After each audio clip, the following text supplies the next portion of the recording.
What keeps us healthy and happy as we go through life?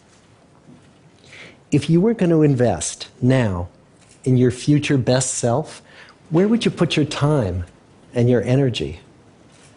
There was a recent survey of millennials asking them what their most important life goals were. And over 80% said that a major life goal for them was to get rich. And another 50% of those same young adults said that another major life goal was to become famous. And we're constantly told to lean into work, to push harder and achieve more. We're given the impression that these are the things that we need to go after in order to have a good life.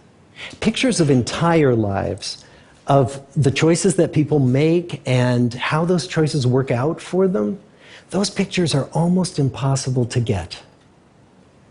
Most of what we know about human life, we know from asking people to remember the past.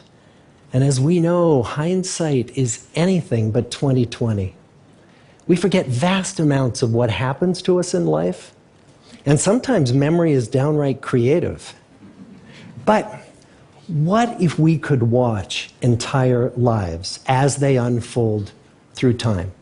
What if we could study people from the time that they were teenagers all the way into old age to see what really keeps people happy and healthy? We did that. The Harvard study of adult development may be the longest study of adult life that's ever been done. For 75 years, we've tracked the lives of 724 men. Year after year, asking about their work, their home lives, their health, and of course, asking all along the way without knowing how their life stories were going to turn out. Studies like this are exceedingly rare. Almost all projects of this kind fall apart within a decade because too many people drop out of the study, or funding for the research dries up, or the researchers get distracted, or they die, and nobody moves the ball further down the field. But through a combination of luck and the persistence of several generations of researchers, this study has survived. About 60 of our original 724 men are still alive, still participating in the study, most of them in their 90s. And we are now beginning to study the more than 2,000 children of these men. And I'm the fourth director of the study. Since 1938, we've tracked the lives of two groups of men. The first group started in the study when they were sophomores at Harvard College. They all finished college during World War II, and then most went off to serve in the war. And the second group that we've followed was a group of boys from Boston's poorest neighborhoods.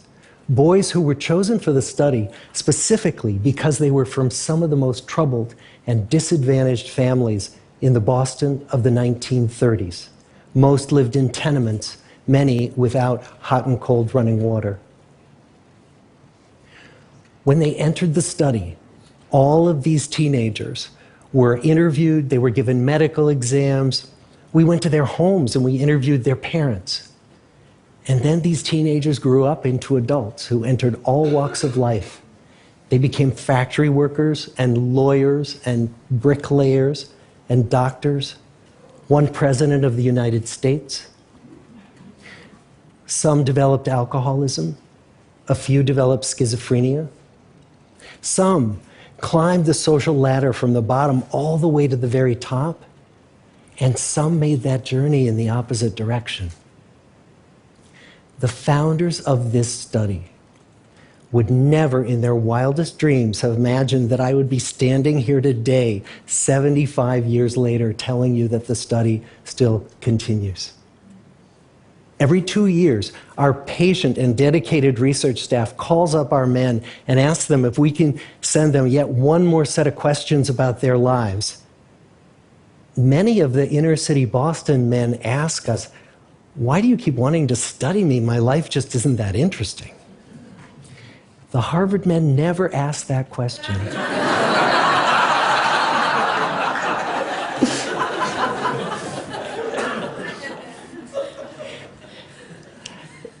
To get the clearest picture of these lives, we don't just send them questionnaires.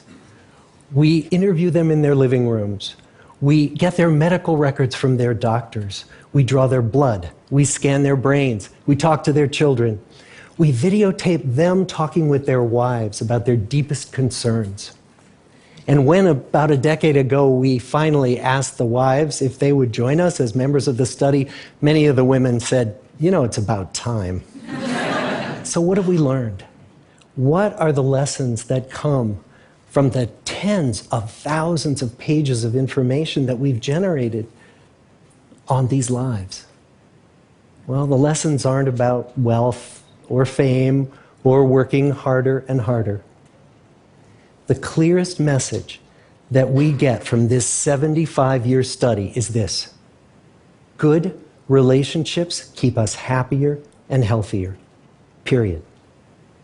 We've learned 3 big lessons about relationships. The first is that social connections are really good for us and that loneliness kills. It turns out that people who are more socially connected to family, to friends, to community are happier, they're physically healthier, and they live longer than people who are less well connected.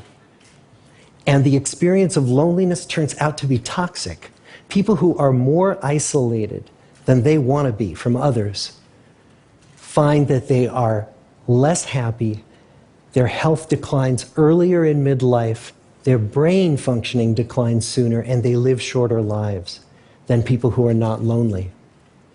And the sad fact is that at any given time, more than 1 in 5 Americans will report that they're lonely. And we know that you can be lonely in a crowd and you can be lonely in a marriage. So the second big lesson that we learned is that it's not just the number of friends you have, and it's not whether or not you're in a committed relationship, but it's the quality of your close relationships that matters. It turns out that living in the midst of conflict is really bad for our health. High conflict marriages, for example, without much affection, turn out to be very bad for our health, perhaps worse than getting divorced. And living in the midst of good, warm relationships is protective. Once we had followed our men all the way into their 80s, we wanted to look back at them at midlife and to see if we could predict who was going to grow into a happy, healthy octogenarian and who wasn't.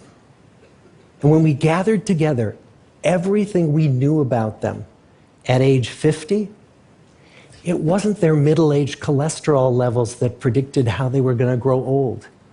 It was how satisfied they were in their relationships. The people who were the most satisfied in their relationships at age 50 were the healthiest at age 80. And good, close relationships seem to buffer us from some of the slings and arrows of getting old. Our most happily partnered men and women reported in their 80s that on the days when they had more physical pain, their moods stayed just as happy. But the people who were in unhappy relationships, on the days when they reported more physical pain, it was magnified by more emotional pain. And the third big lesson that we learn about relationships and our health is that good relationships don't just protect our bodies, they protect our brains.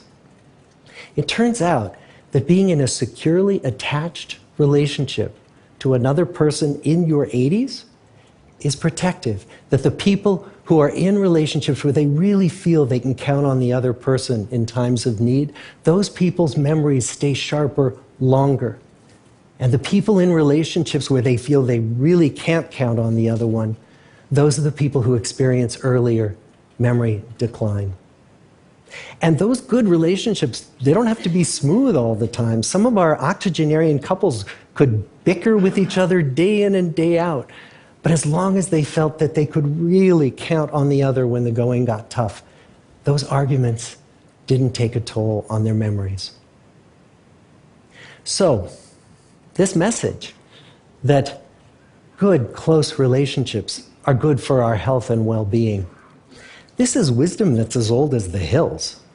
Why is this so hard to get and so easy to ignore? Well, we're human. What we'd really like is a quick fix, something we can get that'll make our lives good and keep them that way. Relationships are messy and they're complicated, and the hard work of tending to family and friends, that's not sexy or glamorous. It's also lifelong. It never ends. The people in our 75-year study who were the happiest in retirement were the people who had actively worked to replace workmates with new playmates. Just like the millennials in that recent survey, many of our men, when they were starting out as young adults, really believed that fame and wealth and high achievement were what they needed to go after to have a good life. But over and over these 75 years, our study has shown that the people who fared the best were the people who leaned into relationships with family, with friends, with community. So what about you? Let's say you're 25, or you're 40, or you're 60. What might leaning into relationships even look like? Well, the possibilities are practically endless. It might be something as simple as replacing screen time with people time, or livening up a stale relationship by doing something new together, long walks or date nights, or reaching out to that family member who you haven't spoken to in years, because those all too common family feuds take a terrible toll on the people who hold the grudges. I'd like to close with a quote from Mark Twain. More than a century ago, he was looking back on his life, and he wrote this: "There isn't time.